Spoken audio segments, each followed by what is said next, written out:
Ada satu hal yang buat saya terkesan dengan Bapak Mama semua, yaitu kebersamaan dari Bapak, Mama, kakak adik semua di sini. Tiap kali ada pekerjaan yang melibatkan banyak orang, Bapak, Mama, kakak adik semua pasti sangat bersemangat, antusias, dan kebersamaan yang luar biasa. Terlebih khususnya Opa dan Oma. Biarpun sudah tua, sudah lanjut usia, tetapi semangat itu masih menyala. Sekarang kita yang masih muda, anak-anak kita yang masih muda, masih kuat-kuat, kadang belum sampai di lokasi kerja, Opa dan Oma sudah sampai di luar. Dia orang bilang teh, umur hanyalah angka, tetapi semangat, tenaga boleh dicoba.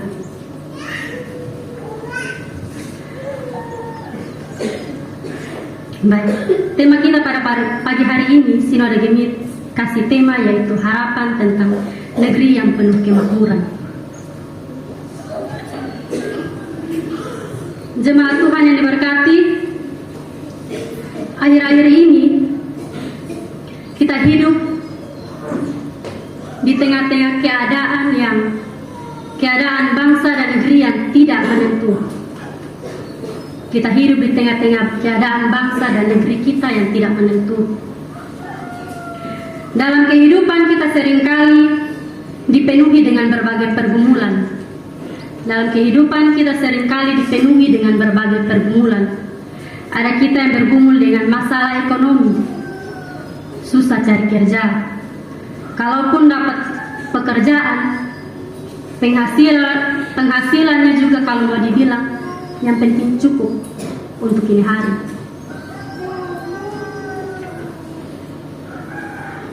Kalaupun sudah dapat pekerjaan, penghasilannya pas-pas. Kalau mau dibilang yang penting cukup untuk ini hari punya. Masalah sosial, ketidakadilan, pemimpin-pemimpin bangsa dan negara yang tidak jujur, korupsi di mana-mana, ketidakadilan hukum, bahkan kerusakan moral. Tentu kita semua menginginkan atau kita merindukan kehidupan yang penuh dengan damai sejahtera dan berpengharapan. Tentu kita menginginkan, kita merindukan kehidupan yang penuh dengan damai sejahtera dan berpengharapan. Umat Israel pun alami hal yang demikian, Bapak Mama. Umat Israel alami hal yang sama. Ketika mereka kembali dari pembuangan di Babel, mereka menemukan kota Yerusalem dalam keadaan hancur.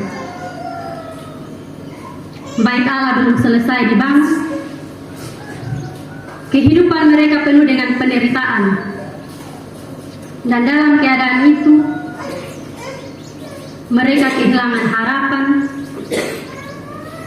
kehilangan negeri, kehilangan rumah. Tetapi Tuhan tidak biarkan mereka tetap dalam kehancuran itu. Tuhan tidak biarkan mereka tetap ada dalam kehancuran itu, sehingga melalui Nabi Zakaria, Tuhan menyampaikan janjinya bahwa akan ada masa depan yang baru, yang penuh dengan pemulihan, damai sejahtera, sukacita, dan kemakmuran bagi setiap umatnya. Dan janji ini bukan hanya berlaku untuk umat Israel, tetapi untuk kita, umat Tuhan. Dari bacaan kita pada pagi hari ini, kita akan belajar dari beberapa poin. Yang pertama, Allah yang cemburu karena kasih-Nya. Allah adalah Allah yang cemburu. Perlu kita pahami bahwa cemburu Allah di sini berbeda dengan cemburu kita manusia. Cemburu Allah berbeda dengan cemburu kita manusia. Cemburu manusia itu biasanya muncul ketika iri hati. Muncul biasanya karena iri hati, egois, atau takut kehilangan. Itu cemburu manusia. Sedangkan cemburu Allah dalam konteks saat ini ialah ekspresi kasihnya yang murni dan tulus. Kasih yang murni dan tulus di sini bisa kita pahami sebagai kasih seorang bapa yang tulus, penuh perhatian dan setia, yang tidak ingin anaknya tersesat atau hancur karena mengikuti hal-hal lain di luar dia.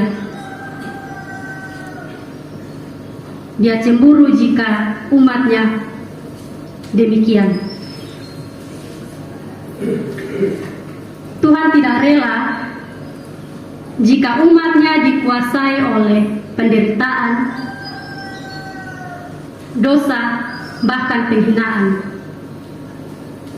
Sehingga dia berjanji bahwa akan kembali dan diam di Yerusalem. Yerusalem akan disebut kota setia, artinya kehadiran Allah kembali itu menjadi pusat bagi kita. Kehadiran Allah kembali itu menjadi pusat bagi kita, jadi pusat bagi keluarga, pelayanan, bahkan seluruh kehidupan kita. Kalau Allah hadir, maka pasti ada pemulihan. Sebagai umat Tuhan, kita diajak untuk merespon kasih ini dengan komitmen yang sama kepada Tuhan. Artinya, kita harus mengutamakan Tuhan di atas segala-galanya.